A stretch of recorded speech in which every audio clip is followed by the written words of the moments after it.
زموږ علماء کرام لیکي چیرې یو مؤمن مسلمان د محرم په میاشت کې د عاشورا د ورځې روژه نیسي د ده دپاره غوره طریقه د الله د رسول صلی الله علیه وسلم د سنتو سره مطابق طریقه هغه دا ده چې دغه مؤمن 2 روژې ونیسي د محرم د میاشتې د نم او د محرم د میاشتې د 10 روژه دې ونیسي. که چیرې د یو چا څخه د نم روژه پاته سول د 10 او د 11 د ورځې روژه دې ونیسي الله جل جلاله به دغه مؤمن ته هغه اجر او ثواب چې د دغه ورځو دی هغه به ورنصیب کړي. درنو معززو دوستانو، یوه بله خبره چې ډیره مشهوره ده زموږ په معاشره کې هغه دا ده چې ډیر کسان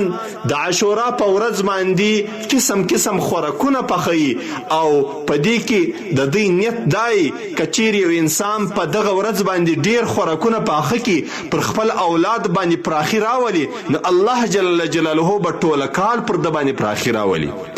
دغه روایت بیهقي راخستی دی. زموږ علماء کرام لیکي چې دغه هغه علماء کرام چې هغه متخصصین دي د حادثو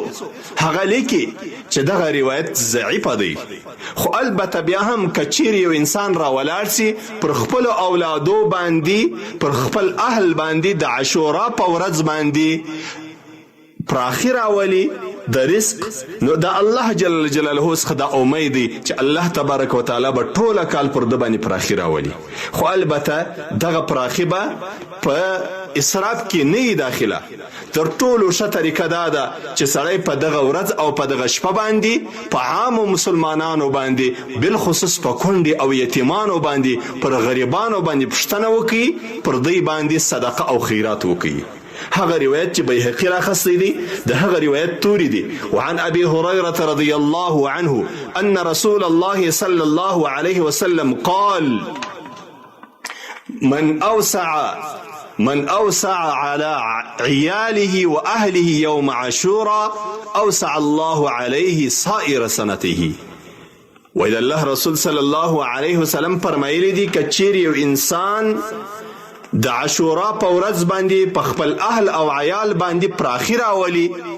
نو الله تبارک وتعالی به پر دغه انسان باندې په ټوله کال کې پراخي راولي، یعنی الله جل جلاله به رزق ور پراخ کړي. خو البته دا یو ضروري امر نه دی